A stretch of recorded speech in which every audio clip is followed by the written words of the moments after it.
नमस्कार दोस्तों। आज हम सुनेंगे मुंशी प्रेमचंद जी द्वारा लिखित कहानी पंच परमेश्वर। तो आइए कहानी शुरू करते हैं। जुम्मन से अलगू चौधरी में गाढ़ी मित्रता थी। सांझे में खेती होती थी, कुछ लेन देन भी साझा था। एक को दूसरे पर अटल विश्वास था। जुम्मन जब हज करने गए थे तब अपना घर अलगू को सौंप गए थे और अलगू जब कभी बाहर जाते तो जुम्मन पर अपना घर छोड़ देते थे। उनमें न खान पान का व्यवहार था, न धर्म का नाता, केवल विचार मिलते थे। मित्रता का मूल मंत्र भी यही है।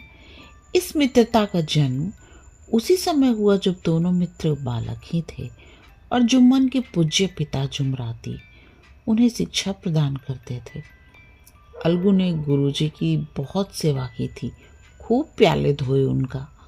हुक्का एक क्षण के लिए भी विश्राम न लेने पाता था, क्योंकि प्रत्येक चिलम अलगू को आध घंटे तक किताबों से अलग कर देती थी। अलगू के पिता पुराने विचारों के मनुष्य थे। उन्हें शिक्षा की अपेक्षा गुरु की सेवा शुश्रूषा पर अधिक विश्वास था। वो कहते थे कि विद्या पढ़ने से नहीं आती, जो कुछ होता है गुरु के आशीर्वाद से। बस गुरुजी की कृपा दृष्टि चाहिए। अतएव यदि अलगू पर जुमराती शेख के आशीर्वाद अथवा सत्संग का कुछ फल न हुआ तो ये मानकर संतोष कर लेना कि विद्योपार्जन में मैंने यथाशक्ति कोई बात उठा नहीं रखी। विद्या उसके भाग्य में ही न थी तो कैसे आती। मगर जुमराती शेख स्वयं आशीर्वाद के कायल न थे। उन्हें अपने सोटों पर अधिक भरोसा था और उसी सोटे के प्रताप से आसपास के गांव में जुम्मन की पूजा होती थी। उनके लिए एक रेहननामे या बैनामे पर कचहरी का मुहर्रिर भी कदम न उठा सकता था। हल्के का डाकिया, कांस्टेबल और तहसील का चपरासी सब उनकी कृपा की आकांक्षा रखते थे। अतएव अलगू का मान उनके धन के कारण था, तो जुम्मन शेख अपनी अनमोल विद्या से ही सबके आदर पात्र बने थे। जुम्मन शेख की एक बूढ़ी खाला मौसी थी। उनके पास कुछ थोड़ी सी मिल्कियत थी, परंतु उसके निकट संबंधियों में कोई न था। जुम्मन ने लंबे चौड़े वादे करके वो मिल्कियत अपने नाम लिखवा ली थी। जब तक दान पात्र की रजिस्ट्री न हुई थी तब तक खाला जान का खूब आदर सत्कार किया गया। उन्हें खूब स्वादिष्ट पदार्थ खिलाए गए। हलवे पुलाव की वर्षा सी की गई, पर रजिस्ट्री की मुहर ने उन खातिरदारियों पर भी मानो मुहर लगा दी। जुम्मन की पत्नी करीमन रोटियों के साथ कड़वी बातों के कुछ तेज तीखे सालन भी देने लगी। जुम्मन से वे निठुर हो गए। अब बेचारी खाला जान को प्राय नित्य ही ऐसी बातें सुननी पड़ती थी। बुढ़िया ने जाने कब तक जिएगी। 2 बीघे ऊसर क्या दे दिया, मानो मोल ले लिया है। बघारी दाल के बिना रोटियां नहीं उतरती। जितना रुपए इसके पेट में झोंक चुके उतने से तो अब तक गांव मोल ले लेते। कुछ दिन खाला जान ने सुना और सहा, पर जब न सहा गया तब जुम्मन से शिकायत की। जुम्मन ने स्थानीय कर्मचारी गृह स्वामी के प्रबंध देना उचित न समझा। कुछ दिन तक यूं रोध होकर काम चलता रहा। अंत में एक दिन खाला ने जुम्मन से कहा, बेटा तुम्हारे साथ मेरा निर्वाह न होगा, तुम मुझे रुपए दे दिया करो, मैं अपना पका खा लूंगी। जुम्मन ने घृष्टता के साथ उत्तर दिया, रुपए क्या यहाँ फलते हैं? खाला ने नम्रता से कहा, मुझे कुछ रूखा सूखा चाहिए भी कि नहीं? जुम्मन ने गंभीर स्वर से कहा, तो कोई ये थोड़ी ही समझ आया था कि तू मौत से लड़कर आई है। खाला बिगड़ गई। उन्होंने पंचायत करने की धमकी दी। जुम्मन हंसे, जिस तरह कोई शिकारी हिरन को जाली की तरफ जाते देखकर मन ही मन हंसता है। वो बोले, हाँ जरूर पंचायत करो, फैसला हो जाए। मुझे भी ये रात दिन की खटखट पसंद नहीं। पंचायत में कितनी जीत होगी इस विषय में जुम्मन को कुछ भी संदेह न था। आसपास के गांव में ऐसा कौन था उसके अनुग्रहों का ऋणी न हो? ऐसा कौन था जो उसको शत्रु बनाने का साहस कर सके? किस में इतना बल था जो उसका सामना कर सके? आसमान के फरिश्ते तो पंचायत करने आवेंगे नहीं। इसके बाद कई दिन तक बूढ़ी खाला हाथ में एक लकड़ी लिए आसपास के गांव में दौड़ती रही। कमर झुककर कमान हो गई थी, एक एक पग चलना दुभर था, मगर बात आ पड़ी थी, उसका निर्णय करना जरूरी था। बिरला ही कोई भला आदमी होगा जिसके सामने बुढ़िया ने दुख के आंसू न बहाए हों। किसी ने तो यूं ही ऊपरी मन से हाँ करके टाल दिया और किसी ने इस अन्याय पर जमाने को गालियां दी। कहा, कब्र में पांव लटके हुए हैं, आज मरे कल दूसरा दिन, पर हवस नहीं मानती। अब तुम्हें क्या चाहिए? रोटी खाओ और अल्लाह का नाम लो। तुम्हें अब खेती बाड़ी से क्या काम है? कुछ ऐसे सज्जन भी थे जिन्हें हाथ से रस के रसास्वादन का अच्छा अवसर मिला। झुकी हुई कमर, पोपला मुंह, सन के से बाल, इतनी सामग्री एकत्र हो तब हंसी क्यों ना आवे? ऐसे न्यायप्रिय दयालु दीन वत्सल पुरुष बहुत कम थे जिन्होंने इस अबला के दुखड़े को गौर से सुना और उनको सांत्वना दिया हो। चारों ओर से घूम घाम कर बेचारी अलगू चौधरी के पास आई, लाठी पटक दी और दम लेकर बोली, बेटा तुम भी दम भर के लिए मेरी पंचायत में चले आना।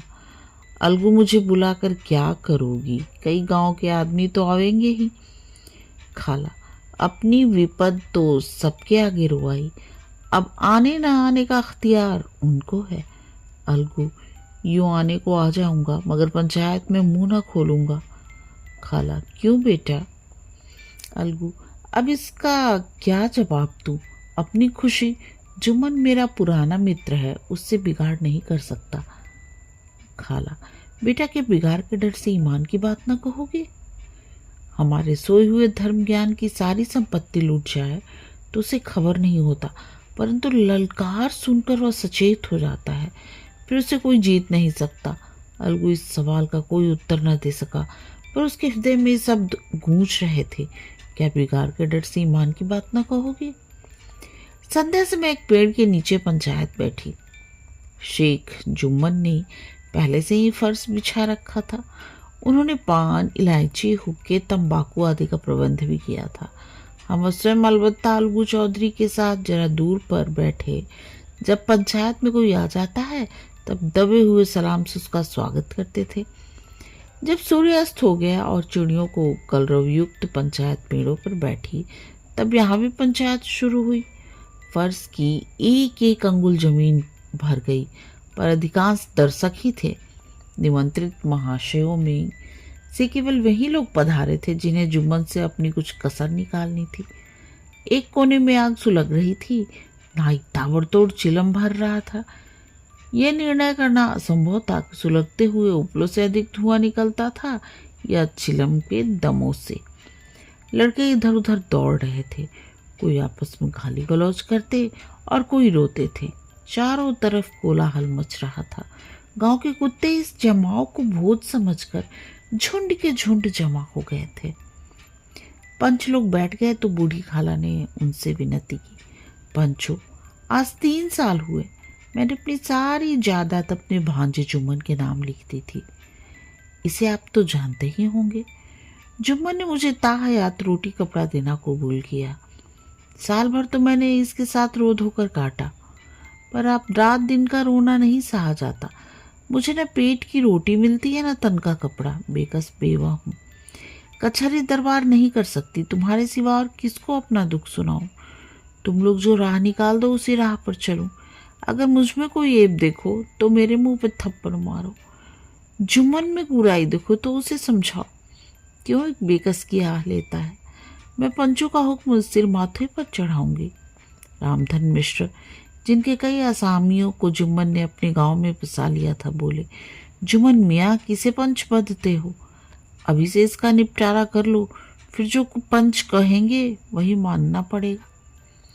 जुम्मन को इस समय सदस्यों में विशेषकर वही लोग दिख पड़े जिनसे किसी न किसी कारण उसका वैमनस्य था। जुम्मन बोले, पंचों का हुक्म अल्लाह का हुक्म है। खाला जान जिसे चाहे उसे वदे, मुझे कोई उज्र नहीं। खाला ने चिल्लाकर कहा, अरे अल्लाह के बंदे, पंचू का नाम क्यों नहीं बता देता? कुछ मुझे भी तो मालूम हो। जुम्मन ने क्रोध से कहा, इस वक्त मेरा मुंह न खुलवाओ, तुम्हारी बन पड़ी है, जिसे चाहे पंच बदो। खालाजान जुम्मन के आक्षेप को समझ गई। वो बोली, बेटा खुदा से डरो, पंच न किसी के दोस्त होते हैं न किसी के दुश्मन। कैसी बात कहते हो? और तुम्हारा किसी पर विश्वास न हो तो जाने दो, अलगू चौधरी को तो मानते हो, लो मैं उसी को सरपंच बनाती हूँ। जुम्मन शेख आनंद से फूल उठे, परंतु भाव को छिपाकर बोले, अलगू ही सही, मेरे लिए जैसे रामधन वैसे अलगू। अलगू इस झमेले में फंसना नहीं चाहते थे। वे कन्नी काटने लगे। बोले, खाला तुम जानती हो कि मेरी जुम्मन से गाढ़ी दोस्ती है। खाला ने गंभीर स्वर में कहा, बेटा दोस्ती के लिए कोई अपना ईमान नहीं बेचता। पंच के दिल में एक खुदा बसता है। पंचों के मुंह से जो बात निकलती है वो खुदा की तरफ से निकलती है। अलगू चौधरी सरपंच हुए। रामधन मिश्र और जुम्मन के दूसरे विरोधियों ने बुढ़िया को मन में बहुत कोसा। अलगू चौधरी बोले, शेख जुम्मन, हम और तुम पुराने दोस्त हैं। जब काम पड़ा तुमने हमारी मदद की है और हम भी जो कुछ बन पड़ा तुम्हारी सेवा करते रहे हैं, मगर इस समय तुम और बूढ़ी खाला दोनों हमारी निगाह में बराबर हो। तुमको पंचों से जो कुछ अर्ज करनी हो करो। जुम्मन को पूरा विश्वास था कि अब बाजी मेरी है। अलग यह सब दिखावे की बातें कर रहा है, अतएव शांत चित्त होकर बोले, पंचों 3 साल हुए खालाजान ने अपनी जायदाद मेरे नाम हिब्बा कर दी थी। मैंने उन्हें ताहयात खाना कपड़ा देना कबूल किया था। खुदा गवाह है, आज तक मैंने खालाजान को कोई तकलीफ नहीं दी। मैं उन्हें अपनी माँ के समान समझता हूँ। उनकी खिदमत करना मेरा फर्ज है, मगर औरतों में जरा अनबन रहती है, उसमें मेरा क्या बस है। खालाजान मुझसे माहवार खर्चा अलग मांगती हैं। जायदाद जितनी है वो पंचों से छिपे नहीं। उससे इतना मुनाफा नहीं होता कि माहवार खर्च दे सकूं। उसके अलावा हिब्बे नामे में माहवार खर्च का कोई जिक्र नहीं तो मैं भूलकर भी इस झमेले में ना पड़ता। बस मुझे यही कहना है, आइंदा पंचों का अख्तियार है, जो फैसला चाहे करें। अलगू चौधरी को हमेशा कचहरी में काम पड़ता था, यदि वह पूरा कानूनी आदमी था। उसने जुम्मन से जिरह शुरू की। एक एक प्रश्न जुम्मन के हृदय पर हथौड़ी की चोट की तरह पड़ता था। रामधन मिश्र इस प्रश्नों पर मुग्ध हुए जाते थे। जुम्मन चकित थे कि अलगू को क्या हो गया। अब यह अलगू मेरे साथ बैठी हुई कैसी कैसी बातें कर रहा था। इतनी ही देर में ऐसी काया पलट हो गई कि मेरी जड़ कुरेदने पर तुला हुआ है, न मालूम कब की कसर निकाल रहा है। क्या इतने दिनों की दोस्ती कुछ ही काम ना आवेगी? जुम्मन शेख तो इसी संकल्प विकल्प में पड़े हुए थे कि इतने में अलगू ने फैसला सुनाया। जुम्मन शेख पंचों ने इस मामले पर विचार किया। उन्हें यह नीति संगत मालूम होता है कि खालाजान को माहवार खर्च दिया जाए।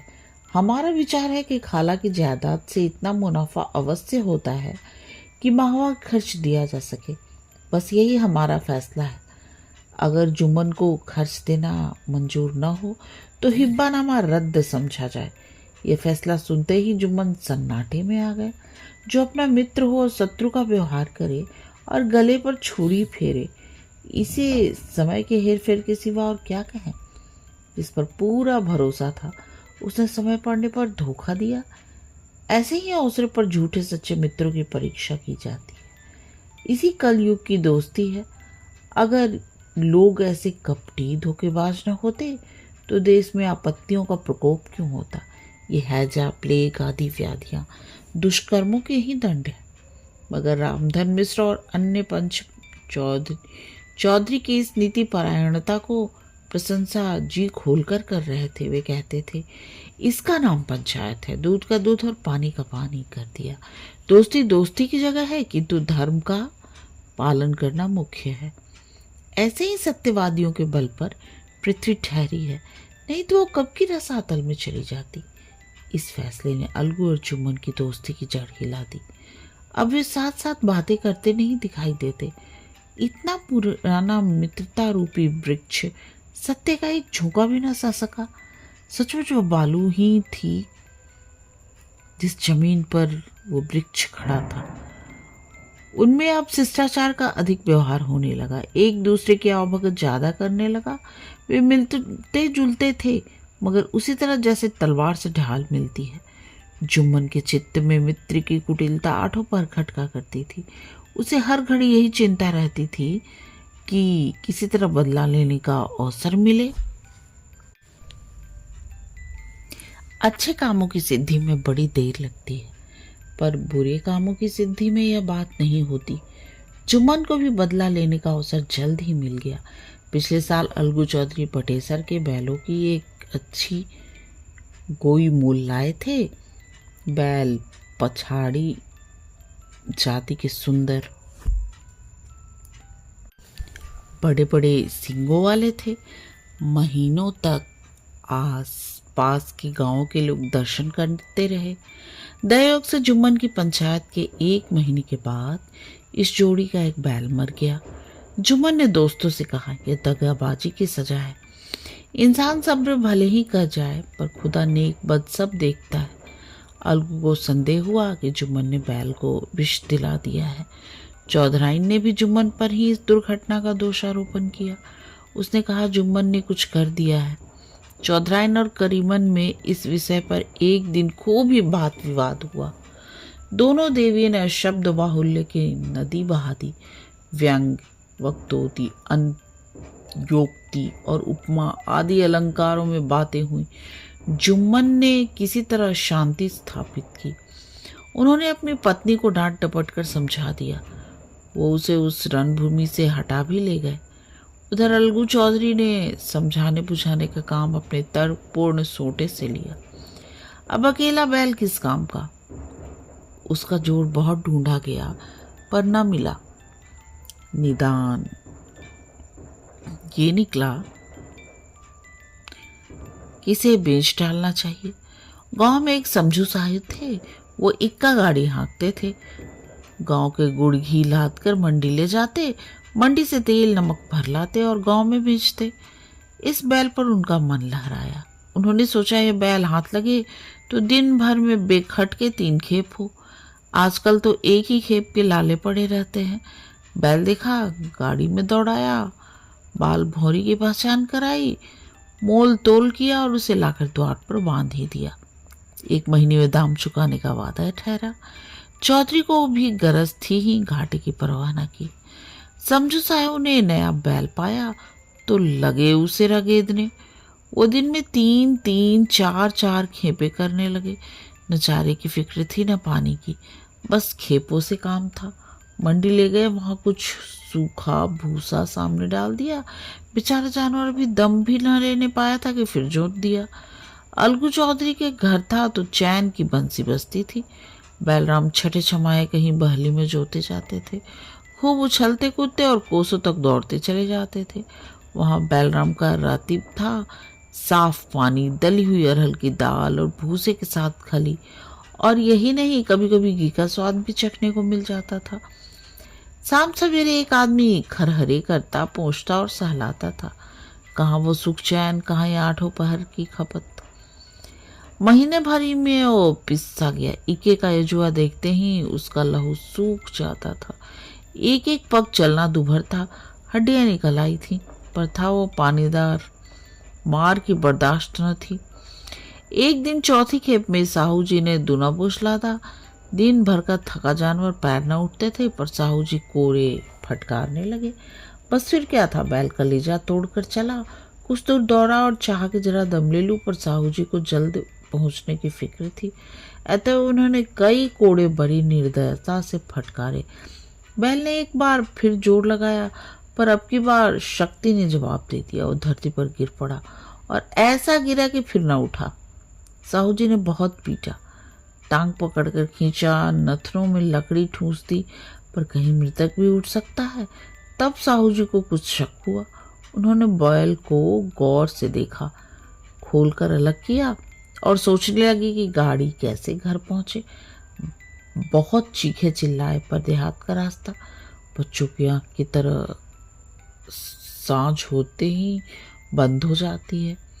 कोई नजर ना आया। आसपास कोई गांव भी न था। मारे क्रोध के उन्हें मरे हुए बैल पर और दूरे लगाए और कोसने लगे। अब भागे, तुझे मरना ही था तो घर पहुंचकर मरता, ससुरा बीच रास्ते में ही मर गया। अब गाड़ी कौन खींचे। इस तरह साहू जी खूब जले भुने। कई बोरे गुड़ और कई पीपे घी उन्होंने बेचे थे।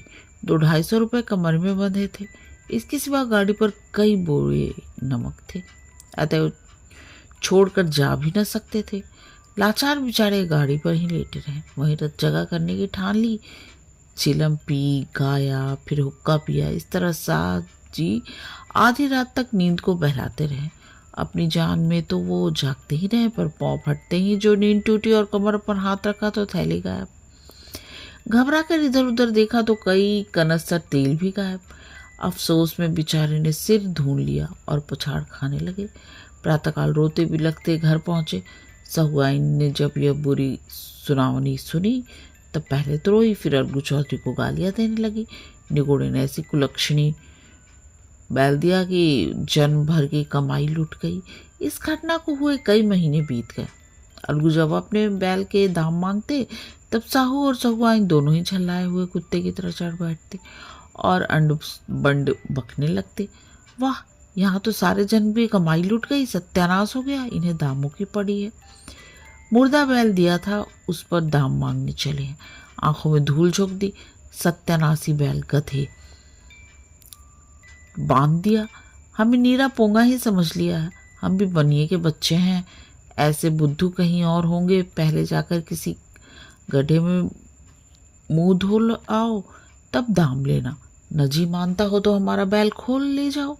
महीना भर के बदले 2 महीना जोत लो, और क्या लोगे। चौधरी के अशुभ चिंतकों की कमी न थी। ऐसे अवसरों पर वे भी एकत्र हो जाते और साहू जी को बनाने की पुष्टि करते। परंतु 150 रुपये से इस तरह हाथ धो लेना आसान न था। एक बार वो भी गर्म पड़े। साहू जी बिगड़ कर लाठी ढूंढने घर में चले गए। अब सहुआइन ने मैदान लिया। प्रश्नोत्तर होते होते हाथापाई की नौबत आ पहुंची। सहुआइन ने घर में घुसकर किवाड़ बंद कर लिए। शोरगुल सुनकर गांव के भले मानस घर से निकले। वो परामर्श देने लगे कि इस तरह से काम न चलेगा, पंचायत कर लो, कुछ तय हो जाए, उसे स्वीकार कर लो। साहू जी राजी हो गए। अलगू ने भी हामी भर ली। पंचायत की तैयारियां होने लगी। दोनों पक्षों ने अपने अपने दल बनाने शुरू किए। इसके बाद तीसरे दिन उसी वृक्ष के नीचे पंचायत बैठी। वही संध्या का समय था। खेतों में कौए पंचायत कर रहे थे। विवादग्रस्त विषय था यह कि मटर की फलियों पर उनका कोई स्वत्व है या नहीं, और जब तक यह प्रश्न हल न हो जाए तब तक वे रखवाले की पुकार पर अपनी अप्रसन्नता प्रकट करना आवश्यक समझते थे। पेड़ की डालियों पर बैठी शुक मंडली में वो प्रश्न छिड़ा हुआ था कि मनुष्यों को उन्हें बेमुरवत कहने का क्या अधिकार है, जब उन्हें स्वयं अपने मित्रों से दगा करने में भी संकोच नहीं होता। पंचायत बैठ गई तो रामधन मिश्र ने कहा, अब देरी क्या है, पंचों का चुनाव हो जाना चाहिए। बोलो चौधरी, किस किस को पंच बनते हो। अलगू ने दीन भाव से कहा, समझू साहू ही चुन ले। समझू खड़े हुए और कड़क कर बोले, मेरी ओर से जुम्मन शेख। जुम्मन का नाम सुनते ही अलगू चौधरी का कलेजा धक धक करने लगा, मानो किसी ने अचानक थप्पड़ मार दिया हो। रामधन अलगू के मित्र थे। वो बात को ताड़ गए। पूछा, क्यों चौधरी, तुम्हें कोई उज्र तो नहीं। चौधरी ने निराश होकर कहा, नहीं, मुझे क्या उज्र होगा। अपने उत्तरदायित्व का ज्ञान बहुधा हमारे संकुचित व्यवहारों का सुधारक होता है। जब हम राह भूल कर भटकने लगते हैं तब यही ज्ञान हमारा विश्वसनीय पथ प्रदर्शक बन जाता है। पत्र संपादक अपनी शांति कुटी में बैठा हुआ अपनी घृष्टता और स्वतंत्रता के साथ अपनी प्रबल लेखनी से मंत्रिमंडल पर आक्रमण करता है, परंतु ऐसे अवसर आते हैं जब वह स्वयं मंत्रिमंडल में सम्मिलित होता है। मंडल के भवन में पग धरते ही उसकी लेखनी कितनी मर्मज्ञ, कितनी विचारशील, कितनी न्यायपरायण हो जाती है। इसका कारण उत्तरदायित्व का ज्ञान है। नवयुवक युवावस्था में कितना उदंड रहता है। माता पिता उसकी ओर से कितने चिंतित रहते हैं। वे इसे कुल कलंक समझते हैं, परंतु थोड़ी ही समय में परिवार का बोझ सिर पर पड़ते ही वह अव्यवस्थित चित्त उन्मत्त युवक कितना धैर्यशील, कितना शांत चित्त हो जाता है। यह भी उत्तरदायित्व के ज्ञान का फल है। जुम्मन शेख के मन में भी सरपंच का उच्च स्थान ग्रहण करते ही अपनी जिम्मेदारी का भाव पैदा हुआ। उसने सोचा, मैं इस वक्त न्याय और धर्म के सर्वोच्च आसन पर बैठा हूँ। मेरे मुंह से इस समय जो कुछ निकलेगा वो देववाणी के संदेश हैं, और देववाणी में मेरे मनोविकारों का कदापि समावेश न होना चाहिए। मुझे सत्य से जौ भर भी टलना उचित नहीं। पंचों ने दोनों पक्षों से सवाल जवाब करने शुरू किए। बहुत देर तक दोनों दल अपने अपने पक्ष का समर्थन करते रहे। इस विषय में तो सब सहमत थे कि समझू को बैल का मूल्य देना चाहिए, परंतु वो महाशय इस कारण रियायत करना चाहते थे कि बैल के मर जाने से समझू को हानि हुई। उसके प्रतिकूल दो सभ्य मूल के अतिरिक्त समझू को दंड भी देना चाहते थे, जिससे फिर किसी के पशुओं के साथ ऐसी निर्दयता करने का साहस न हो। अंत में जुम्मन ने फैसला सुनाया, अलगू चौधरी और समझू साहू, पंचों ने तुम्हारे मामले पर अच्छी तरह विचार किया। समझू को उचित है कि बैल का पूरा दाम दे। जिस वक्त उन्होंने बैल लिया उसे कोई बीमारी न थी। अगर उसी समय दाम दिए दे जाते तो आज समझू उसे फेर लेने का आग्रह न करते। बैल की मृत्यु केवल इस कारण हुई कि उससे बड़ा कठिन परिश्रम लिया गया और उसके दाने चारे का कोई प्रबंध न किया गया। रामधन मिश्र बोले, समझू ने बैल को जानबूझकर मारा है, अतः उसे दंड देना चाहिए।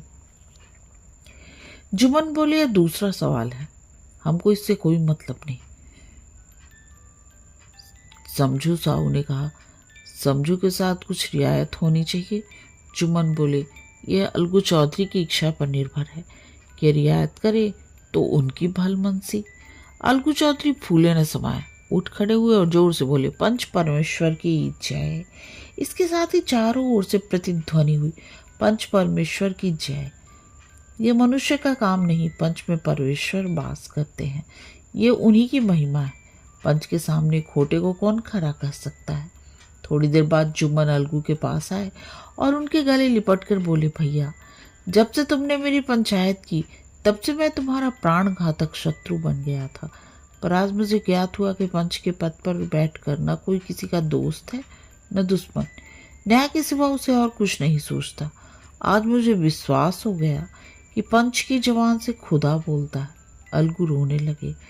इस पानी से दोनों के दिलों का मैल धुल गया। मित्रता की मुरझाई हुई लता फिर हरी हो गई। कहानी समाप्त। कहानी सुनने और अपना कीमती समय देने के लिए आप सबका बहुत बहुत धन्यवाद।